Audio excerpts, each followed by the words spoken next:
Personne ne peut vraiment expliquer le phénomène. Malheureusement, le bleuet est en train de disparaître de nos campagnes. Cette fleur, chargée de symboles, devient très rare sur le bord des routes. Dans la région, une association a décidé de sauver le bleuet et elle lançait cet après-midi un concours photo à Saint-Quentin. Gilles Lefebvre et Jacques Danin. Le Centaurea-Cyanus, appelé plus communément le bleuet, est en voie de disparition. Celui que l'on appelle prince des champs est sans doute victime des herbicides et autres fongicides. Symbole de la République, symbole de la Grande Guerre, les poilus de 1917 ont un uniforme bleu, on les surnomme les bleuets. Aujourd'hui, le nom est resté, les jeunes conscrits sont toujours des bleus. Le bleuet fait un peu partie du patrimoine national. À Saint-Quentin, sa disparition ne laisse pas insensible. Nous organisons une manifestation en septembre qui s'intitule Agroflora. Et nous profitons de cette manifestation pour lancer un concours, pour essayer de répertorier les quelques zones qu'il reste en Picardie où le bleuet est encore implanté, si toutefois il reste encore quelques espèces. Édin, petit village de l'Aisne, le dernier pied de bleuet du département. Une jolie fleur des champs à ne pas confondre avec ce qui n'est que pâles imitations. Vous avez le bleuet et de l'espèce des centaurées. Vous avez le centauré jacé tel que celui-ci qui se confond énormément avec le bleuet des champs. Et ensuite, vous avez la scabieuse. La scabieuse qui a une fleur qui... On a l'impression que c'est un petit coussin.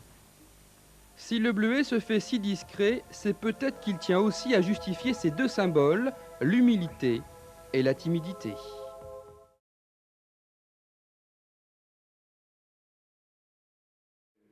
Se dévoue pour réhabiliter le bleuet des champs qui est en voie de disparition, enfin le bleuet naturel. Et cette fleur étant chargée de symboles, le bleuet de la République, l'emblème des anciens combattants, nous avons pensé qu'il serait peut-être bon, nous vous amenons un petit coussin de bleuet, donc avec une petite tige, et ma foi, vous pourrez arborer éventuellement le bleuet, le véritable bleuet va vous tenir demain.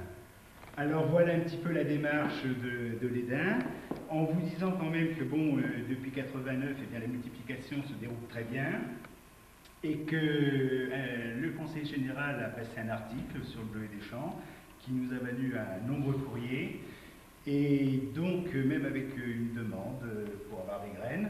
Donc je pense qu'avec le CCAS, on va essayer de monter une action, et c'est les jeunes, disons, au chômage, en difficulté, qui vont gérer un peu cette affaire, hein, pour le profit du CCAS de l'ENA. Alors voilà un petit peu, ça, il y a une délibération qui sera prise le 15, hein, que le Conseil confie au CCAS. Si, on va essayer de le valoriser, comme ça permettra peut-être de venir en aide à tous ces jeunes en difficulté. Moi, pas en totalité, enfin, je crois que vraiment c'est une bonne initiative de voir fleurir le bleuet dans nos campagnes. Parce que je crois que nous sommes tous attachés à notre tradition, à notre passé et à l'environnement, bien sûr, que nous avons connu, qu'il se soit un environnement naturel ou un environnement construit par l'homme, parce que finalement ce sont nos racines. Et que je crois que nous sommes tellement attachés que nous essayons de le faire revivre, c'est des musées, c'est des mémoriaux, etc. Et que souvent on le fait pour les événements douloureux. Alors je crois que c'est très sympathique finalement que vous fassiez refleurir ce bleuet qui pour moi est le symbole de la beauté, j'allais dire la plus naturelle, la plus simple. Alors certes on peut considérer que quand même le bleuet est attaché des événements douloureux, c'est la Révolution, c'est le 14, mais je crois qu'en fait c'est plutôt ce que vous disiez, le symbole c'est la République à laquelle tous les Français sont attachés. Et puis c'est aussi la liberté, parce que finalement, nos soldats à 14 se battaient pour conserver simplement bleu comme l'azur, comme le ciel. Et qu'on peut considérer aussi qu'il est le symbole de nos campagnes, de nos champs, du calme, de cette campagne, de sa simplicité, et puis de la sagesse de nos pouvons. Donc je crois que je ne peux que vous féliciter, donc vous m'apprenez que vous aurez peut-être une issue économique intéressante.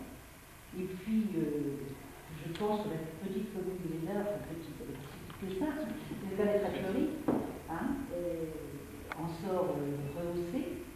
Et puis j'ai lu justement dans l'article dont vous parliez que vous souhaitiez que cette petite commune devienne la capitale du Bleuet. Ben, c'est ce que je souhaite avec vous et je vous remercie encore beaucoup. Ça démarche, c'est vraiment très très intéressant. Et je l'avais déjà apprécié, je me souviens, à la fête de Lévin. Le petit coussin de Bleuet, bon, bah, c'est... Voilà. Je vais peut-être prendre que le Bleuet, peut-être. Comme bon. Caméra, parce qu'il y a le micro.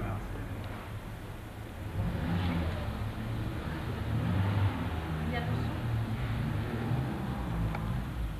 Bien, oui. Et je crois que dans mon personnel, il y a quelques personnes qui souhaiteraient avoir un petit peu la boutonnière.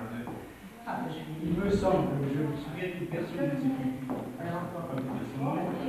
elle m'a parlé du Bleuet, et puis j'ai écouté, on va envisager une...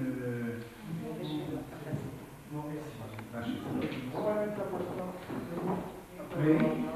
Non, bah sinon... C'est très dynamique finalement. C'est comme regarder Lafayette, il se passe toujours quelque chose. Il se passe toujours quelque chose, ouais. Et il faut reconnaître quand même que depuis quelques années, compte tenu de l'effort qui a été fait au niveau du florissant, en particulier pratiquement toute une... Ça c'est frappant. Et on vous êtes hors concours, donc quelque chose comme ça. Nous sommes toujours bien passés dans les 5 premiers. Enfin, si vous voulez, on arrive à un point où ça devient difficile parce que l'État a peu de moyens et là on se heurte à des communes riches, type Fayet, type Itancourt, où le budget n'est pas le même. Si vous voulez, nous, quand nous consacrons allez, 7 000 francs pour le florissement de la commune, mes collègues, bon, c'est pas beaucoup, hein, bon, ils en mettent 50 000. Bon, alors là, si vous voulez... 7 000 francs, je vais dire seulement, tout ce que vous faites. Voilà, moi, je dépense un tas d'argent et j'y arrive pas. Oui, écoutez, vous avez... 7 000 francs. Mais si vous voulez, par contre, on y met beaucoup de passion, beaucoup de sueur, et je crois que c'est ce qui fait la différence. Parce que, bon, je vois pas... Bon, on a beaucoup de roses. Vous avez la bavette, comme on dit. Alors, les roses, on a eu la chance, c'est que, bon, M. Delval s'est occupé de nous, et donc, il cherchait une commune où vraiment les rosiers seraient bien soignés, et il y a eu une élection qui a été menée avec les, comment on les appelle, les certificateurs, les sélectionneurs. Et donc, tous les sélectionneurs de France nous ont offert des rosiers. C'est pour ça qu'on a beaucoup de rosiers, et là, ça nous arrive.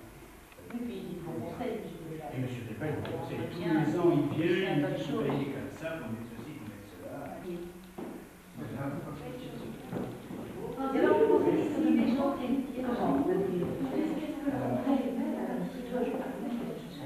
Alors, écoutez, on va... Non, mais...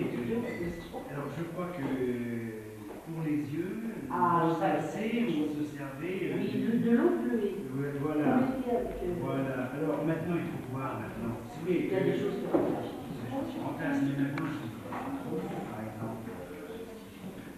Oui, parce que les champs qui sont mal entretenus, ben c'est ça, il y a des picots dedans, des marguerites. L'autre jour, je voyais un champ de picots, j'avais une dame qui était réceptrice qui me disait, oh là là, c'est pas possible de laisser un champ mal entretenu comme ça. Alors que moi, je trouve que les coquelicots, c'est très beau. Les coquelicots, c'est bizarre parce que j'en ai toujours vu. Oui. Il y en a toujours.